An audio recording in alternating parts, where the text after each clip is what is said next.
আমার আলাদিন লেখিকা জাবিন ফোরকান পর্ব 46-এর প্রথমাংশ।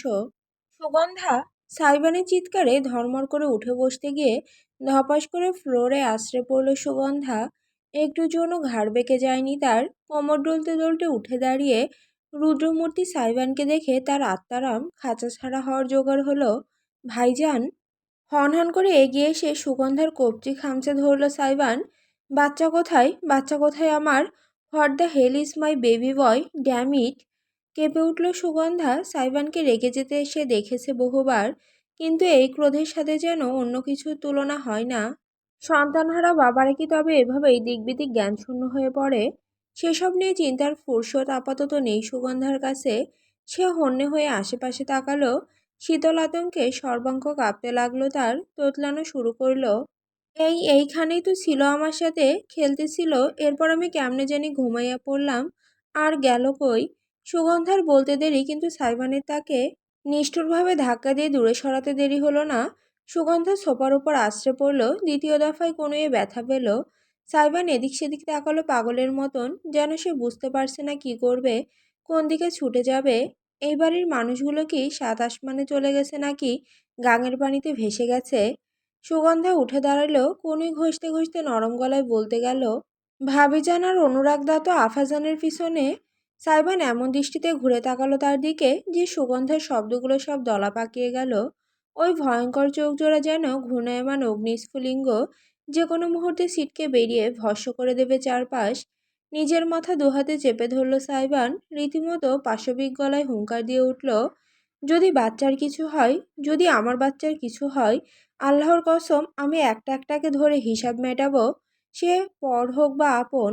আগ্নেয়গিরির অগ্নুৎপাত কেমন হয় সুগন্ধার জানা নেই, তবে সাইবানকে দেখে তার সে আগ্নেয়গিরির কথাই মনে পড়ে গেল। গলার পাশে নীলচে শিরা ফুলে ফেঁপে উঠেছে তার। কপালের রগ টনটন করছে। উপরের পাটির সূচালো দাঁত জোড়া বেরিয়ে এসেছে বিধায় হিংস্র জন্তুর মতো দেখাচ্ছে সাইবানকে। যে কোনো মুহূর্তে যে কারো উপর ঝাঁপিয়ে পড়ে ছিঁড়ে খেয়ে ফেলতে প্রস্তুত। সুগন্ধা হাজার চাইতেও কিছু বলতে পারল না, যেন সে মুখ খুললেই বিপদ। অপরাধবোধে জড়সড় হয়ে গেল সে। কিছুক্ষণ আগে পর্যন্ত ইজান তার কোলে বসে খেলছিল, এরপর চোখ জোড়া লেগে আসলো কিভাবে যেন, আর বাচ্চাটা গায়েব হয়ে গেল। আগে কখনো এমন হয়নি। ইজান সবসময় তার পাশে শুয়ে খেলেছে, আজ তবে কি হলো? সাইবান অপেক্ষায় নেই, সে লাফিয়ে সিঁড়ির ওপর উঠল। উদ্দেশ্য কি বোঝা দায়, মাঝপথ পর্যন্ত সে পৌঁছেছে কি পৌঁছায়নি। এমন সময় নিচতলা রান্নাঘরের দিক থেকে বিকট একটা শব্দ ভেসে এলো, যেন ভারী কিছু মেঝেতে পড়েছে।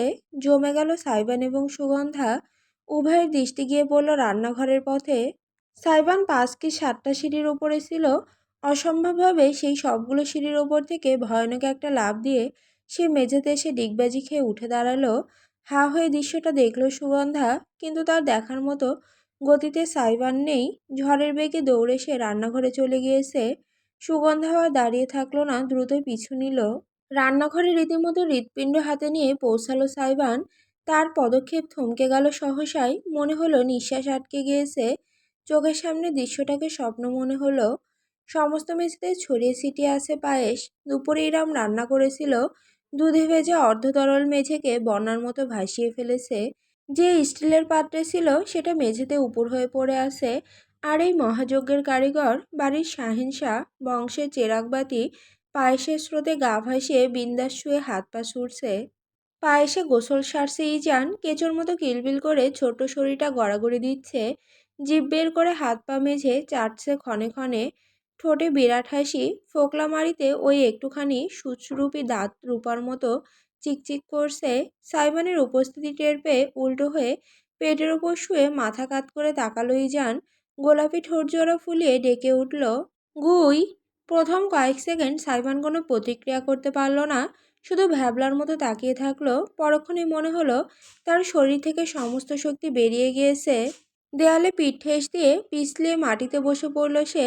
বুকের ভেতর আটকে রাখা নিঃশ্বাসটা এত জোরালোভাবে বের হলো যে ক্ষণিকের জন্য শ্বাসকষ্ট উঠে গেল তার। নিজের মাথার চুল নিজের হাতে এত জোরে টেনে ধরল সে যে ব্যথা লাগলো। অস্ফুট স্বরে বিড়বিড় করল, ফাঁক ফাঁক ফাঁক ফাঁক ফাঁক। এমন সময় সুগন্ধা এসে ঢুকলো। আরেকটু হলে পায়েসে পিছলে খেয়ে পড়ছিল মেয়েটা, কিন্তু ক্যাবিনেট ধরে নিজেকে রক্ষা করলো। ইজানকে পায়েসে মাখামাখি দেখে সে আঁতকে উঠল। আয় হায়, কি কেলেঙ্কারি! সুগন্ধা লাফিয়ে পায়েসের বীভৎসতা টপকে ইজানের কাছে পৌঁছালো। হাত ধরে তুলল ছোট্ট শরীরটাকে। পুরো সাদা ভূতের মতো লাগছে তাকে। সুগন্ধা ভ্রুকুচকে বকল, কবে থেকে হামাগুড়ি দেওয়া শেখা হইল? আগে তো 2 কদমেই পরাণ শেষ, এখন এসে ইঁদুরের মতো আবার পায়েসের বাটিটারেও হাতানো হইছে। ভাবিজান আসুক, সালিশ বসামো আমি। ইজানকে অপরাধী মনে হলো না, বরং সাপ যেমন বিষ ছিটায় তেমন জিভ বের করে পায়েস ছিটালো সে। সুগন্ধা ভ্রু কুঁচকে ফেলল। কতটা খেয়েছে নাকি শুধু চেটেছে? পরীক্ষা করার সময় অবশ্য সুগন্ধা পেল না। এর আগে পিছনে ওই দানবিক অস্তিত্বটার উপস্থিতি টের পেল। অজান্তেই ঘাড়ের লোম খাড়া হয়ে গেল তার। আস্তে করে ঘুরে দাঁড়ালো। সাইবানের চেহারা আগের মতো আগ্রাসী নেই। তা এখন অতীব শান্ত। টগবগে লাভার ওপর পানি পড়লে যেমন তার শক্ত কালো পাথরে পরিণত হয়, সাইবানকে ঠিক তেমন দেখাচ্ছে। সুগন্ধা তোতলালো, আমাকে মাপ কইরা দেন, আমি আমার দায়িত্ব পালন করতে পারি নাই। এক্ষুনি সব পরিষ্কার করতেছি, এরপর আপনি যা শাস্তি দিবেন আমি। এবারেও সুগন্ধা বলা শেষ করতে পারল না। সাইবান নিঃশব্দে নিজের দুবাহু উঁচিয়ে ধরল। ইশারা বুঝতে সমস্যা হলো না। ইজানকে এগিয়ে দিল সুগন্ধা। সাইবান ছেলের ছোট্ট শরীরটাকে নিজের বুকে জড়িয়ে নিল। পায়েস ময়লা মাখামাখি হয়ে তার শরীরেও লেপ্টে গেল, অথচ সেসবে কোনো পরোয়া নেই তার। ইজানকে বুকে চেপে নীরবে কিছুক্ষণ দাঁড়িয়ে থাকলো সে। গুই তার হৃদস্পন্দনের গভীরতা অনুভব করে মুখ তুলে শব্দ করল ইজান। সাইবান এবারেও কিছু বলল না, শুধু ছেলের ছোট্ট মাথাটা নিজের বিশাল হাতের মাঝে ধরে নিগূঢ় নয়নে চেয়ে রইল ডাগর ডাগর চোখগুলোর মাঝে। বাবাকে ভয় দেখাতে নেই, বাবা তোমার কাছে দুর্বল, খুব দুর্বল।